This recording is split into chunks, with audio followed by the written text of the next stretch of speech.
If you want to take a trade and then leave and go do something enjoyable, yes, yes, yes, yes. This will help you avoid the common pitfall of taking profit too early. It'll also make day trading just way more enjoyable.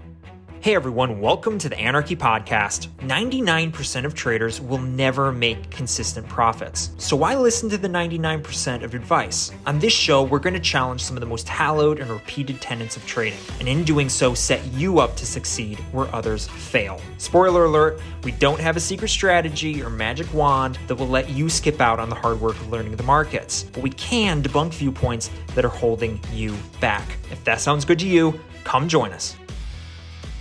We got a question the other day from somebody who had signed up for our free day trading masterclass on the 30th. A form below if you want to fill out and join that. We'd love to have you, 7 p.m. Eastern time.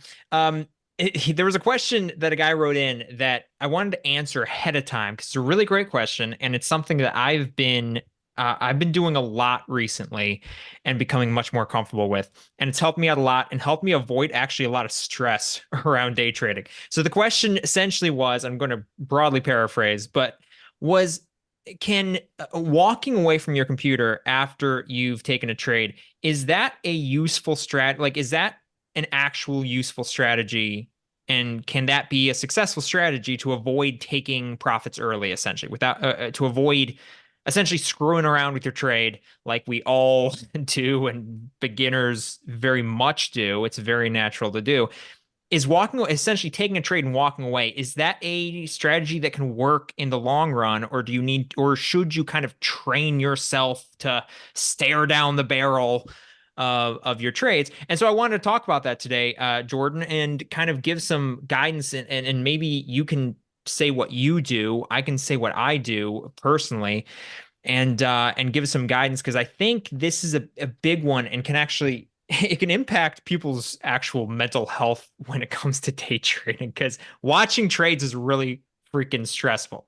Yeah, honestly, this is something I've really actually just started experimenting with a bit more over the past 3 or 4 months now that I'm working kind of like a full-time job. So that means that when I do take trades, I'm taking a trade and then I have a job to do, right? And so I'm going off and working. And so this is something where I used to watch my trades a lot, of course, or constantly the entire time I was trading. But now it's like I take a trade and then I go off and work, and I come back later and I find out how my trade went. And honestly, I've actually really liked it because I feel like it's added a lot of stress, because it doesn't matter how seasoned you are. There is some sort of stress and there are some sort of emotions involved when you're watching your chart go up or down and you're wanting to, like, let's be honest, it's just going to happen. We're all humans. There are going to be some emotions involved. And so it's made it less stressful for me. But more to your point, like the first thing I always look at if someone like comes to me and they want me to take a look at their trades, the first thing I always take a look at is their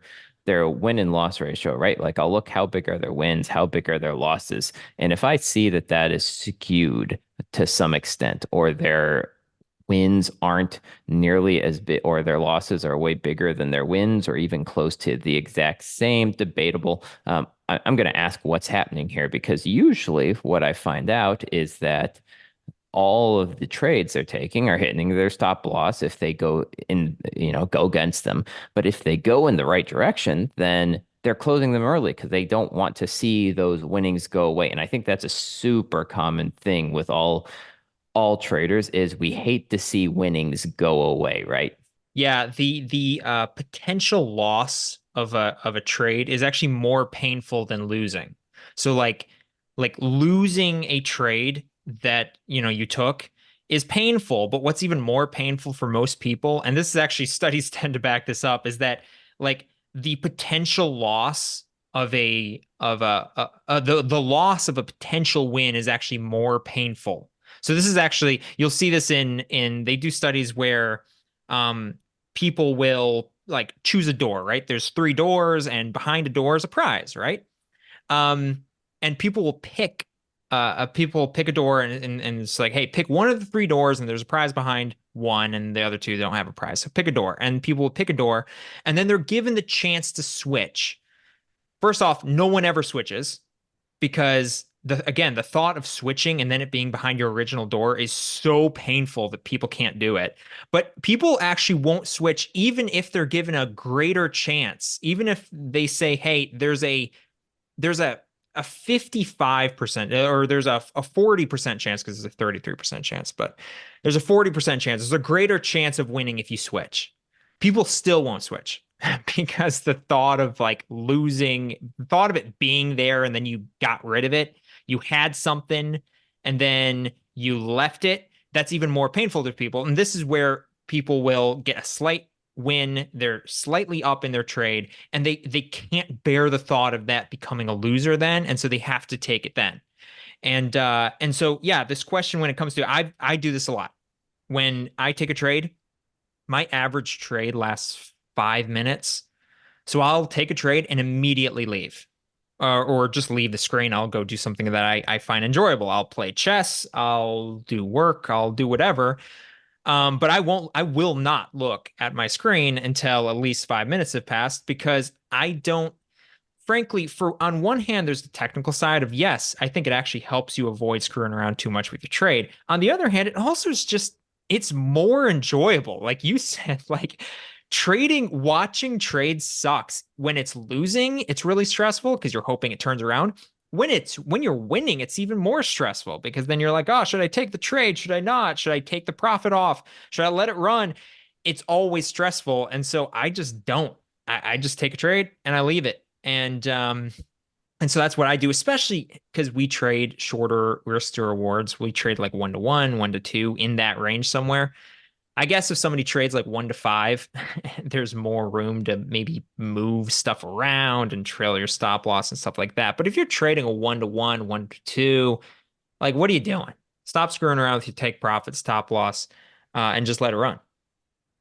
Yeah, I mean, you've got to let stuff run. And this is something, I mean, you've got to let it run to some extent, right? But I think what you also mentioned, and it kind of made me think. So, Levi, you and I were trading just a couple weeks ago, right? We were trading together, and then you were in a trade, and we were debating whether it was going to go up and down. And right, it's funny because we got into a whole debate. Like I thought it was going to go back up, Levi thought it was going to go back down. We're looking at the same charts. We trade almost the same ways. But the fact is, like, I was like, well, you just need to, just close it. It's entering into consolidation. Levi's like, nah, it's going to go down. And anyways, Levi ended up closing it because, like, I guess I psyched him out. And then proceeded to go in his way, even though, well, okay, let's be honest, the price action wasn't that great at the time. But it was kind of just a point, right? Like, if you start overanalyzing it or you start start discussing it or over analyzing it, you can convince yourself of literally anything, right? Yep. And Especially in the middle of a trade, right? Like when emotions are the highest. yeah, exactly. I mean, now to your credit, I mean, you were correct on that, even though it ended up going my way. The reason I check back into my trades every 5-10 minutes is because I will get out of a trade early. The only time, though, the only exception of when I do take a trade early, take profit or move my stop loss is if price has been consolidating for a really long time. If it's, if price hasn't done what I thought it would do, and my typical trade's 5 minutes and half an hour later we're still consolidating back and forth, I'll just end my trade or I'll move my stop loss and to break even and just cut it out if it goes back. Because it's just not doing what I'm doing. Now it's a coin flip, and we don't make money off of coin flips. We make money from our edge, and if our edge turned out, so you ended up being like your actual thought there turned out to be correct. I just again, this was me. I didn't want to lose, my potential win, so I kind of let it run. Eventually it ended it. But that's yeah, I mean that was kind of my point of it. My point was like, yeah, when you're in when are you smart with when are you your smartest? Well, we've mentioned it before. When you're in before you enter into the trade. Yeah. Yeah, you're always smarter before, right? The second you take a trade, you're now dumber. So yeah, in answer to the question, heck yes. Yeah, if you want to leave, take a trade and then leave and go do something enjoyable, yes. This will help you avoid the common pitfall of taking profit too early. It'll also make day trading just way more enjoyable, way less stressful. And I think that'll actually end up giving you dividends. Yeah, totally agree. Because listen, at the end of the day, anything that you can do to make your trading less stressful is a good thing because trading in itself is inherently very stressful. So, you know, go for it. Try to take it easy. And yeah, take a step away. Go take a drink of water. Go do some jumping jacks, and go for it.